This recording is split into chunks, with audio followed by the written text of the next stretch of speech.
Cher Père Bernard, cher Père, chers frères et sœurs, chers amis, aujourd'hui, comme l'a dit le Père Bernard, nous avons rendez-vous avec l'histoire pour défendre la dignité du mariage, fondement de la famille, fondement de cette communion de toute une vie entre un homme et une femme et les enfants qui en sont issus. Le Concile Vatican II affirme dans une formule belle et concise que la communauté profonde de vie et d'amour que forme le couple a été fondée et dotée de ses lois propres par le Créateur, signifiant par là qu'il existe une vérité naturelle sur le mariage qui découle de l'auteur de la nature, Dieu, mais dont les traits naturels sont accessibles à la raison, dont les exigences sont profondément inscrites dans l'être de l'homme et dans l'être de la femme, dont les caractéristiques essentielles et permanentes correspondent à ce que l'homme et la femme sont en vérité. Ces traits spécifiques du lien matrimonial, tels que le don de la vie, l'éducation des enfants, issus de leur amour, ou la fidélité et l'assistance qu'ils se promettent, sont des inclinations, des dynamismes enracinés dans la loi morale naturelle et donc inscrits par Dieu dans le cœur humain. De même, le don de soi dans l'amour mutuel des époux est déjà inscrit dans la nature même du corps sexué, comme dit la Commission théologique internationale. Si bien que l'on peut dire sans aucune erreur que la complémentarité des sexes appartient elle aussi à la nature même de l'institution du mariage.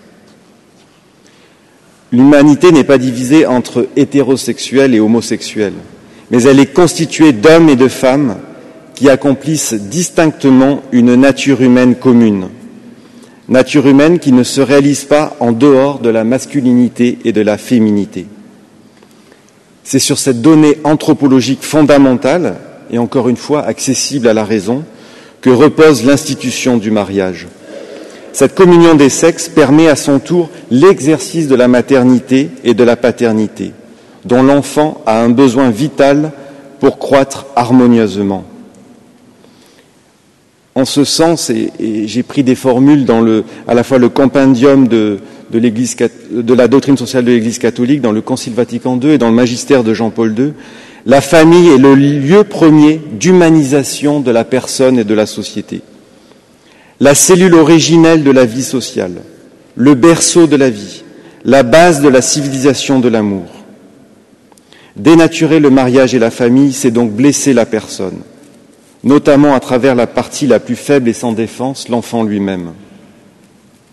Parce que la raison est de notre côté, nous nous engageons dans ce combat avec la certitude d'œuvrer pour le bien commun, la sauvegarde des fondements éthiques de la société. Dans un texte très important publié par la Congrégation pour la doctrine de la foi et approuvé par Jean-Paul II, signé par le cardinal Joseph Ratzinger, l'Église a voulu proposer à nouveau cette vérité évidente que la droite raison, pour la droite raison, est reconnue comme telle par toutes les grandes cultures du monde. Le mariage n'est pas une union quelconque entre personnes humaines. Aucune idéologie ne peut effacer de l'esprit humain cette certitude. Le mariage n'existe qu'entre deux personnes de sexes différents, qui par le moyen du don personnel réciproque, propre et exclusif, tendent à la communion de leur personne. Oui, l'Église, en argumentant à partir de la raison, considère la famille comme la première société naturelle, titulaire de droits propres et originels. La première structure humaine fondamentale, sans la protection de laquelle la société elle-même ne peut perdurer. Oui, l'Église affirme encore la priorité de la famille par rapport à la société et à l'État. Et elle rappelle qu'aucun pouvoir ne peut abolir le droit naturel au mariage, ni modifier ses caractéristiques et ses finalités. Mais ceci, le philosophe Aristote l'écrivait déjà dans la Politique 4 siècles avant Jésus-Christ. Il montrait que la cité des hommes, la police, ne peut exister qu'à partir de la famille naturelle, et que tout ce qui détruisait cette famille détruisait la société. Chers amis, l'Église est experte en humanité, parce qu'elle interprète droitement la loi morale naturelle, elle-même confirmée par les récits bibliques de la création. Et c'est dans cette conception biblique des origines que l'Église voit tout à la fois le projet grandiose de Dieu sur la famille, ainsi que l'expression de la sagesse humaine originaire où se fait entendre la voix de la nature elle-même. L'Église voit dans le droit naturel l'horizon dans lequel est appelé à se mouvoir l'ordre politique lui-même. Elle présente les exigences du droit naturel non pas comme des préceptes religieux qui seraient à appliquer avec soumission et qui seraient simplement valides à l'intérieur de la communauté des croyants, mais comme des vérités morales sur le bien de la personne et au service du bonheur de la famille humaine tout entière. Comme l'a expliqué Benoît XVI devant les évêques américains il y a un an, la défense par l'Église d'un raisonnement moral fondé sur le droit naturel se base sur sa conviction que ce droit n'est pas une menace à notre liberté. Chers amis, c'est fort de ces principes qu'aujourd'hui nous sommes venus participer à cette grande manifestation pour obtenir le retrait du projet de loi du gouvernement visant à légaliser, entre guillemets, on peut l'écrire, le mariage entre personnes de même sexe assorti du droit à adopter.